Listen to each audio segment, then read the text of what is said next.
Everyone, आज मैं आपके लिए एक्सप्लेन करूंगी बिग ब्रदर का एपिसोड नंबर 30। तो जैसा कि लास्ट एपिसोड में हमने देखा था कि जेड एम्परर हेवन की पनिशमेंट के चलते रीइंकार्नेशन के प्रोसेस के थ्रू जाने वाले थे। उन्होंने अपनी सोल को क्वीन मदर के पास सौंप दिया। जब ये लोग उस सोल को लेकर सिक्स्थ पाथ ऑफ रीइंकार्नेशन के पास पहुँच गए, तब उन्हें फील हुआ कि वहाँ पर तो कुछ गड़बड़ी है। दरअसल डीजांग ने लोया की ब्लड लोटस की मदद से उसे करप्ट कर दिया था और इसी के चलते पाथ ऑफ रीइंकार्नेशन की एम्प्रेस हाउटू ने जेड एम्परर और उनकी वाइफ की सोल को कैप्चर कर लिया। साथ ही वो चांगशा को भी मारने वाली थी।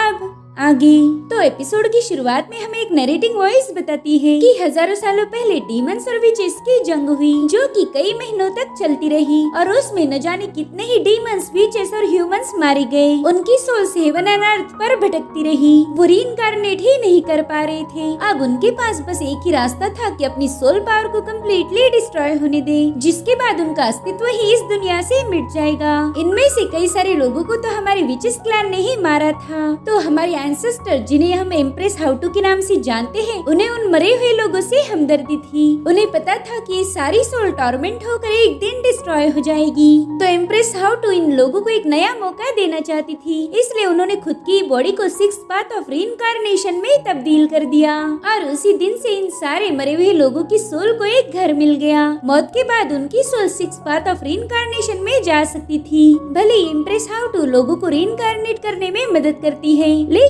इससे उनकी आजादी छीन गई। उन्हें इस रीइंकार्नेशन प्रोसेस को चलाने के लिए हमेशा वहीं पर कैद रहना था। और अब हमें चांगशा दिखाया जाता है, जिसे कि फुल टू पसीने छूट गए थे। वो देखता है कि कई सारे विचेस उसे मारने के लिए उसकी तरफ आगे बढ़ रही है, इसलिए वो हाउटू से कहने लगता है कि आप हेवन के लॉस को तोड़ नहीं सकती। अगर आपने ऐसा किया तो six path of reincarnation destroy हो जाएगी। साथ ही आपके विच क्लैन को हेवन से पनिशमेंट भी मिल सकती है। ये सब सुनकर तो एम्प्रेस हाउटू और ज्यादा भड़क गई। वो कह रही थी, तुम्हारी इतनी मजाल कि तुम मेरे घर पे आके मुझे धमकाओ। जिसके बाद वो चांगशा को मारने के लिए आगे बढ़ती है। उनके पीछे पीछे कई सारे विचेस भी थे। तो चांगशा को इतने सारे लोगों को अपनी तरफ आता हुआ देखकर पसीना आने लगता है। वो अकेला ही इतने सारे पावरफुल विचेस का मुकाबला नहीं कर सकता था और तभी उसका पसीना नीचे टपक जाता है। साथ ही वो देखता है कि सिक्स पाथ ऑफ रीइंकार्नेशन में कुछ हलचल हो रही है। उसमें से कई सारी बेलें बाहर आ गई थी, जो सीधे जाकर एम्प्रेस हाउटू को जकड़ लेती है। वो उसे दोबारा से रीइंकार्नेशन पाथ की तरफ खींच रही थी, जिससे एम्प्रेस काफी ज्यादा भड़क जाती है। वो कह रही थी कि जल्दी से मुझे छोड़ दो, मैं इस बंदे को मार दूंगी। लेकिन उसे तो पूरी ताकत लगाकर अंदर खींचा जा रहा था, जो देखकर एम्प्रेस हाउटू कह रही थी कि इस दुनिया की लिविंग बींग्स की वजह से ही तुम यहाँ पर कैद हो। इन सभी को रीइंकार्नेट करने के चक्कर में तुमने अपने फ्रीडम को खत्म कर दिया और इतना सब होने के बावजूद भी तुम्हें इन लोगों को बचाना है। अब ये बंदी किससे बात कर रही है, ये हमें थोड़ी देर में पता चल जाएगा। इधर चांगशा को भी कुछ समझ नहीं आ रहा था। वो खुद से ही कहता है कि आखिर यहाँ पर चल के रहा है। लेकिन उसके पास से गुजरते हुए एम्प्रेस हाउटू से कह रही थी कि लड़के कि बस कुछ दिन और इंतजार कर लो, आज न कल मैं तुम्हें खत्म कर दूंगी। अब एम्प्रेस हाउटू के वहाँ से जाते ही वो सभी विचेस शांत हो गई। वो कह रही थी कि पता नहीं हमारी एम्प्रेस को क्या हो गया, वो कभी इतने गुस्से में नहीं दिखी थी। इधर चांगशा भी फुल टू टेंशन में आ गया। वो कह रहा था कि जेड एम्परर और क्वीन मदर की सोल अंदर ट्रैप्ड है।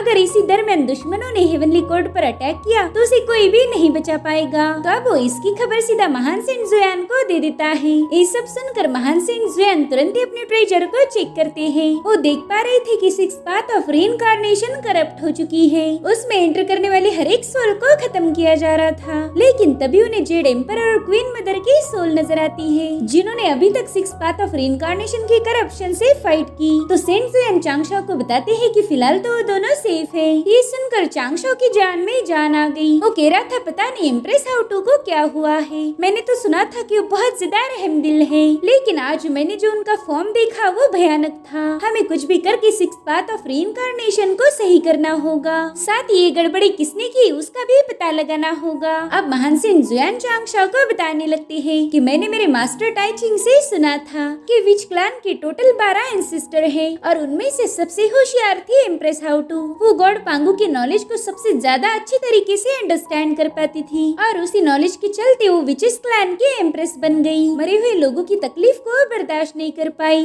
और इसीलिए उसने अपने नॉलेज का यूज करके सिक्स पाथ ऑफ रीइंकार्नेशन को क्रिएट किया। वो खुद ही एक डिस्क में ट्रांसफॉर्म हो गई थी, लेकिन वो डिस्क इनकम्प्लीट है। सिक्स पाथ ऑफ रीइंकार्नेशन में कुछ कमियां थी जिसे एम्प्रेस हाउटू समझ नहीं पाई। अब उस डिस्क की प्रॉब्लम क्या है इसके बारे में मुझे भी ज्यादा नॉलेज नहीं। मेरे ख्याल से तुम्हें किसी और सेंट से एडवाइस लेनी चाहिए। इसलिए चांगशाओ सीधा मदर नोआ के पास पहुंच गया। उन्हें सारी प्रॉब्लम बता देता है तो मदर नोआ कोल्ड ड्रिंक पीते हुए चांगशाओ को बताने लगती है कि हाउटू और मैं काफी अच्छे दोस्त थे। इधर चांगशाओ के दिमाग में तो कुछ और ही चल रहा था। वो सोचता है कि अगर मुझे मदर नोआ से मदद चाहिए तो मुझे उन्हें इम्प्रेस करना ही होगा। वो उसने लिखी हुई कई सारी किताबें उनके सामने पेश करता है। वो कह रहा था कि इन किताबों के जरिए आपको ब्लू स्टार प्लैनेट के बारे में और जानकारी मिलेगी, लेकिन मदर नोआ ने उन सभी किताबों को गायब कर दिया। वो कह रही थी कि अब मुझे इसमें कोई दिलचस्पी नहीं रही। मदर नोआ बताती है कि हर एक इंसान में 7 इमोशंस होते हैं जिन्हें 7 इमोशंस ऑफ माइंड कहा जाता है।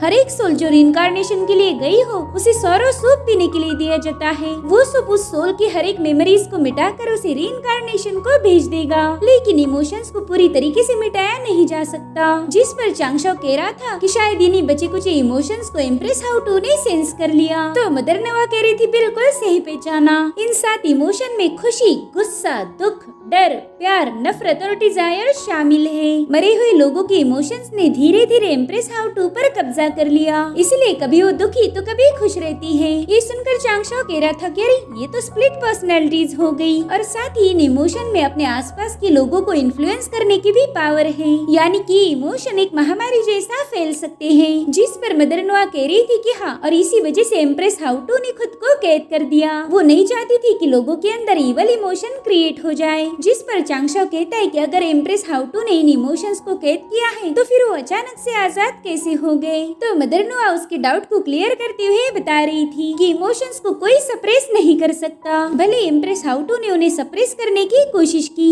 लेकिन वो धीरे धीरे ग्रो करते गए। अब तो हाउटू भी उन्हें रोक नहीं सकती। मेरे ख्याल से इन इमोशंस को किसी ने ट्रिगर किया होगा। तो चांगशाओ ने बताता है कि जब मैं सिक्स पाथ ऑफ रीइंकार्नेशन के पास था तब मेरा सामना एंगर वाले इमोशन से हो गया। एम्प्रेस हाउटू का वो फॉर्म काफी ज्यादा गुस्से में था। वो मुझे मारने वाली थी कि एम्प्रेस हाउटू ने उसे अंदर खींच लिया। होली मदर, अब मैं आपसे बस एक ही सवाल पूछूंगा, अगर ये 7 इमोशंस आजाद हो गए तो क्या होगा? जिस पर होली मदर नोआ जवाब देती है कि वो 7 इमोशंस इस दुनिया को तबाह कर देंगे। ये सुनकर चांगशाओ काफी ज्यादा डर गया था। इधर डीटिंग अपने मास्टर से कह रहा था कि एम्परर और एम्प्रेस की सोल तो अभी भी सही सलामत है। हमने जेड एम्परर की सोल को खत्म करने के लिए इतना बड़ा कांड किया, लेकिन अभी तक तो वो महफूज है। जिस पर डीजांग कह रहा था कि थोड़ा सा सब्र रखो, हमें रिजल्ट जरूर मिलेगा। हालांकि डीटिंग को तो मदर नोआ से डर था। वो कहता है कि वो बहुत ही खतरनाक विच है। अगर उसे गलती से भी पता चल गया कि हमने ये तबाही मचाई है फिर वो तो हमें जिंदा ही गाड़ देगी। उसकी बातें सुनकर डीजांग ने उसे एक लगा दी। वो कहता है कि फालतू की बकवास मत किया करो, एक तो तुम्हारी जबान काली, ऊपर से तुम बातें भी बकवास करती हो। देख लेना इस बार कोई गड़बड़ी नहीं होगी। मैं तो बस ये देखना चाहता हूँ कि वाटर गॉड इस सिचुएशन को कैसे हैंडल करेगा। हालांकि डीटिंग को उसकी बातों पर बिल्कुल भी यकीन नहीं होता। वो तो बस रोने पर फोकस कर रहा था। इधर मदर नोआ चांगशाओ से कह रही थी कि अगर हमें इस तबाही को रोकना है तो फिर हमें एम्प्रेस हाउटू को मारना होगा। लेकिन मुझे पता है तुम हम सब से अलग हो, तुम्हारी सोच भी हमसे अलग है। मुझे नहीं लगता कि तुम एम्प्रेस हाउटू को मरने दोगे। मेरे ख्याल से तुम ही उसकी मदद कर सकते हो। अगर तुम इस तबाही को रोक के एम्प्रेस हाउटू को बचा पाए तो डेफिनेटली हेवन तुम पर बहुत ज्यादा खुश होगा। तुम्हें ढेर सारी मेरिट्स रिवॉर्ड में मिलेगी। तो अब चांगशाओ उनके सजेशंस के लिए शुक्रिया अदा करते हुए वहाँ से चला जाता है। और अब चांगशाओ ने अपना तेज दिमाग चलाना शुरू कर दिया। उसे पता था कि वो अकेले तो इस काम को अंजाम नहीं दे सकता, इसलिए वो अपने टीम में किस किस को शामिल करना है उसके बारे में सोचने लगता है। पहले नंबर पर आते हैं महान सेन जुयान, जो कि आज तक की हर एक मुश्किल में चांगशाओ का साथ देते आए हैं। लेकिन चांगशाओ को तो और टाओइस्ट मास्टर्स की हेल्प की जरूरत थी, इसीलिए वो चान टाओइज्म के मास्टर युआन युआनशी बुद्धा को सिलेक्ट करता है, जिसके बाद उसने जाओ गोंगमिंग और जैंग को सिलेक्ट किया। जैंग जो कि चान टाओइज्म के एक ड्रैगन है और ये हमेशा अपना दिमाग शांत रख के ही काम लेते हैं। जिसके बाद चांगशाओ की लिस्ट में डुबाओ डाओरेन भी शामिल हो गए, जिसे 7 इमोशन बिल्कुल भी अफेक्ट नहीं कर सकते।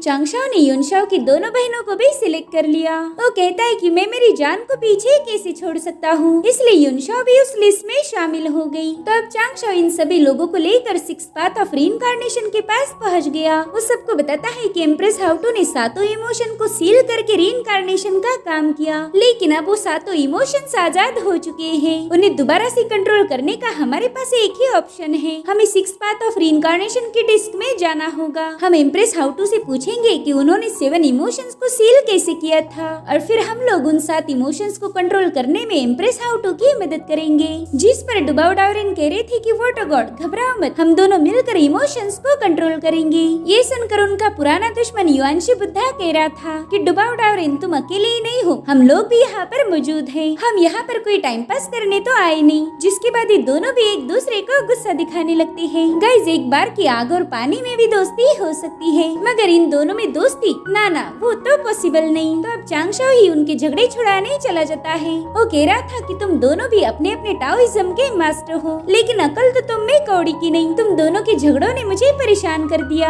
जिसके बाद चांगशाओ काम की बात करने लगता है। वो कह रहा था कि एम्प्रेस हाउटू के 7 इमोशंस बहुत ज्यादा पावरफुल है, उन्होंने खुद ही खुद को क्रिएट किया। अब तो एम्प्रेस हाउटू की भी एक नहीं सुनते, इसलिए वो हमारे हाथ तो इतनी आसानी से ब्लॉक नहीं होंगे। मैं उम्मीद करता हूँ कि आप सभी सीनियर इस काम में मेरी मदद करोगे। तभी युनशाओ चांगशाओ से कहने लगती कि 6 पाथ ऑफ रीइंकार्नेशन एम्प्रेस हाउटू की बॉडी से बना हुआ है, उसमें बस ओरिजिनल सोल ही एंटर कर पाएगी। अगर तुम अंदर जाके एम्प्रेस हाउटू से बात करने वाले हो तो तुम्हें अपनी ओरिजिनल सोल को ही अंदर भेजना होगा। ये सुनकर युनशाओ की दोनों बहनें चांगशाओ को चिढ़ाने लगती है। वो कह रही थी कि इस बार तो तुम्हारा कोई पेपरमैन काम नहीं आएगा, तुम्हें अपनी ओरिजिनल सोल को ही अंदर भेजना होगा। पता चले वहाँ पर एम्प्रेस हाउटू ने तुम्हारी सोल को डिस्ट्रॉय कर दिया। और ये सुनकर चांगशाओ को काफी ज्यादा डर लग रहा था। वो इमेजिन करता है कि उसकी सोल कभी न खत्म होने वाली स्पेस में गिर रही है, उसके साथ क्या होगा उसे ही पता नहीं। तो अब चांगशाओ अपने ओरिजिनल फॉर्म को समन कर लेता है। अभी सभी लोग अपने पावरफुल ट्रेजर्स बाहर निकालना शुरू कर देते हैं, ताकि वो 7 इमोशंस के बाहर आते ही उनके साथ फाइट कर पाए। तभी चांगशाओ देखता है कि 6 पाथ ऑफ रीइंकार्नेशन से एक एम्प्रेस बाहर आ गई। दरअसल ये एम्प्रेस हाउटू की सैड वाली इमोशन है। चांगशाओ अपनी टीम को बता रहा था कि हमें इसके साथ जबरदस्त फाइट करनी होगी, मगर वो तो खुद ही वहाँ पर आके रोने लगती है। उसके आंसू से ही वहाँ पर तेज एनर्जी फ्लो हो रही थी। और तभी चांगशाओ देखता है कि सीनियर जैंग अपनी ड्रैगन क्लैन की मेमोरीज को याद करके रो रहे हैं। चांगशाओ को तो अपनी आंखों पर यकीन नहीं हो रहा था। साथ ही युनशाओ की दोनों बहनें भी आंसू बहा रही थी। चांगशाओ तो ये सब देखकर काफी ज्यादा कंफ्यूज हो गया। वो कहता है कि इन तीनों को भी सैड इमोशंस ने घेर लिया है। तो अब युनशाओ इन सबको पीछे हटने के लिए बता रही थी। साथ ही चांगशाओ सोचता है कि ये सैडनेस का इमोशन इतना भी खतरनाक नहीं है, मैं इससे जाके बात कर सकता हूँ। जिसके बाद उसे ग्रीट करते हुए कह रहा था कि सीनियर प्लीज मुझे अंदर जाने दीजिए, मैं यहाँ पर एम्प्रेस हाउटू की मदद करने आया हूँ। ये सुनकर तो और ज्यादा रोने लगती है। वो कहती है कि हेवन एंड अर्थ ये दोनों भी हाउटू के लिए एक केज बन चुके हैं, जिसमें वो लाखों सालों से कैद है। उसे तो बस मौत के बाद ही मुक्ति मिलेगी। अब उसकी बातें सुनकर युनशाओ की दोनों बहनें रोने लगती है। इधर वो सैडनेस की इमोशन रोते हुए कह रही थी कि कोई भी एम्प्रेस हाउटू की मदद नहीं कर सकता, उस बेचारे की तो किस्मत ही खराब है। अब उसकी सैडनेस का असर दूसरे लोगों पर भी होने लगता है। डुबाओ डाओरेन रोते हुए कह रहा था कि ट्रेजर हंटिंग का कोई फायदा नहीं। वहीं पर युआनशी बुद्धा रोते हुए कह रहा था कि आजकल का जमाना ही खराब है, आजकल के सभी लोग मतलबी है। अब धीरे धीरे इन सभी लोगों ने आंसू बहाना शुरू कर दिया। चांगशाओ ये सब देखकर कह रहा था कि मेरे सिपाही तो किसी काम के नहीं निकले। ऊपर वाले का शुक्र है कि युनशाओ पर इन इमोशंस का कोई असर नहीं हुआ, उनका मूड तो एकदम स्टेबल है। अब चांगशाओ उस सैडनेस वाले इमोशन से कहता है कि मैं अंदर जाते वक्त आपको भी अपने साथ ले जाऊंगा, मैं तो बस एम्प्रेस हाउटू की हेल्प करना चाहता हूँ। ये सुनकर सैडनेस की इमोशन कह रही थी कि हाँ मैं जानती हूँ, तुम्हें तो बस उस एम्प्रेस हाउटू की फिक्र है। आज तक किसी ने मेरी केयर नहीं की, मैं सदियों से तन्हा हूँ और मेरे पास बस अब बहाने के लिए आंसू बचे हैं। उसकी ऐसी ऐसी बातें सुनकर तो युआनशी बुद्धा और डुबाओ डाओरेन एक दूसरे के गले लगकर रोने लगते हैं। इनफैक्ट पत्थर दिल चांगशाओ की आंखों में भी आंसू आ गए थे। और अब युनशाओ सीधा जाकर उस सैडनेस वाले इमोशन से बात करने लगती है। वो कह रही थी कि सीनियर आप और हाउटू एक ही हो, अगर हम उन्हें बचा रहे हैं तो आप भी बची जाओगी। जिसके बाद वो अपनी पावर्स को एक्टिवेट करते हुए केओस लोटस को बाहर निकाल लेती है। युनशाओ ने अपने क्योस लोटस में तुरंत ही उस सैड वाले इमोशंस को ट्रैप कर लिया। उसकी ट्रैप होते ही इन सभी लोगों का दिमाग ठिकाने पर आ गया था कि तुरंत ही रोना बंद कर देते हैं। क्योस लोटस से वो सैड इमोशन कह रही थी कि देखो दोबारा से मुझे कैद कर दिया, पता नहीं ये बेरहम दुनिया मुझ पर जुल्म करना कब बंद करेगी। अब तो मेरे पास बस 3 ही रास्ते बचे हैं, एक तो है खाना खाना, शराब पीना और इस दुनिया को तबाह होने का इंतजार करना। इधर चांगशो तो युनशाओ की पावर से काफी ज्यादा इम्प्रेस हो गया और अचानक से उसकी दिल की बात होठों पर आ जाती है। वो कह रहा था युनशाओ मैं दिन रात मेहनत करके काफी ज्यादा थक चुका हूँ, मेरे कंधों में दर्द है, क्या तुम अपने कोमल कोमल हाथों से मेरे कंधों को मसाज दे सकती हो। और 1 सेकंड के अंदर ही चांगशो खुद से ही पूछ रहा था कि आखिर मैं ऐसी बकवास क्यों कर रहा हूँ। इधर युनशाओ बड़े ही प्यार से उसके कंधे पर हाथ रखते हुए तुरंत ही उसे दूर पटक देती है। युनशाओ ने तुरंत ही जाकर एक इमोशन पर अटैक कर दिया। इधर चांगशो काफी दूर जाके पटक गया था। वो खुद से ही पूछता है कि आखिर मेरे मुंह से वो बात कैसे निकल गई होगी। दरअसल इस सबके पीछे डिजायर वाली इमोशन थी। युनशाओ को बताती कि मैंने तो उस रोतड़ी को पहले ही बताया था कि तेरे रोने धोने से इन लोगों पर कोई फर्क नहीं पड़ेगा, लेकिन उसने मेरी एक न सुनी। खैर कोई नहीं, अब मैं आ चुकी हूँ, मुझसे तो कोई भी बच नहीं सकता क्योंकि मैं हूँ डिजायर और हर एक इंसान की कोई ना कोई डिजायर तो जरूर होती है। इधर चांगशो सोचता है कि हम कल्टीवेटर्स तो डिजायर को रेजिस्ट नहीं कर सकते, मगर मेरे साथ तो महान सेंट जुयान है जो कि हर एक डिजायर से मुक्त होंगे। और तभी वो देखता है कि महान सेंट जुयान को तो नींद आ रही है, वो अपने ही ट्रेजर पर लेट गए थे। चांगशो तो ये सब देखकर काफी ज्यादा शॉक हो गया। तभी सेंट जुयान कहते चांगशो अब ये सब तुम संभाल लो क्योंकि मुझे तो आ रही है तगड़ी नींद, मैं तो बस सो के अच्छे अच्छे सपने देखना चाहता हूँ। चांगशो तो उनकी बातें सुनकर सदमे में ही चला गया। वो कहते सीनियर ये सोने का वक्त नहीं, चलो जल्दी उठो यार और इन मॉन्स्टर्स के साथ फाइट करो। क्या आपकी बस यही ख्वाहिश है कि आपको सुकून वाली नींद मिले? यार प्लीज उठ जाओ ना। मगर महान सेंट जुयान तो तब तक सितारों में पहुंच चुके थे और तभी चांगशो के पास वो डिजायर वाली इमोशन आ जाती है। वो चांगशो की आंखों से सीधा उसके माइंड स्पेस को चेक करती है। वो कह रही थी कि मैं जानना चाहती हूँ कि तुम्हारी कौन कौन सी ख्वाहिशें हैं। चांगशो के माइंड स्पेस में कई सारे मिरर्स लगे हुए थे जिसमें वो देखती है कि चांगशो अपने मास्टर से बहुत ज्यादा प्यार करता है। अब ये डिजायर तो हो नहीं सकती, इसलिए वो तुरंत ही उसे तोड़ देती है। वहाँ पर महान सेंट जुयान और युनशाओ की भी मेमोरीज थी, तो बंदी उसे ब्रेक करते हुए चांगशो के पीछे पड़ गई। उसने तुरंत ही चांगशो को कैप्चर कर लिया था। सबसे पहला तो चांगशो का मास्क हटा देती है जिससे वहाँ पर बहुत बड़े बड़े ब्लास्ट होने लगे और फाइनली चांगशो की डिजायर रिवील हो गई, जिसे देखकर तो डिजायर इमोशन को भी शॉक लग गया था। वो कहती कि तुम तो बस 100 साल पुरानी गुड़िया हो, तुम्हें कोई पावर्स की लालच नहीं है, तुम्हें तो बस एक स्टेबल सुकून से भरी हुई लाइफ चाहिए। जिस पर चांगशो कह रहा था कि सीनियर आपको जो जानना था वो आप जान चुकी हो, इसलिए मुझे मेरा काम करने दीजिए। जिसके बाद तुरंत ही पाथ ऑफ रीइंकार्नेशन की तरफ भागना शुरू कर देता है। वो बंदी उसे रोकने की कोशिश कर रही थी मगर युनशाओ ने तुरंत ही उसे क्योस लोटस में कैद कर दिया। फाइनली चांगशो 6th पाथ ऑफ रीइंकार्नेशन में आ गया था। वहाँ पर उसे हाउटू की मेन बॉडी को ढूंढना था, इसलिए वो सीधा सी ऑफ कॉन्शियसनेस में पहुँच गया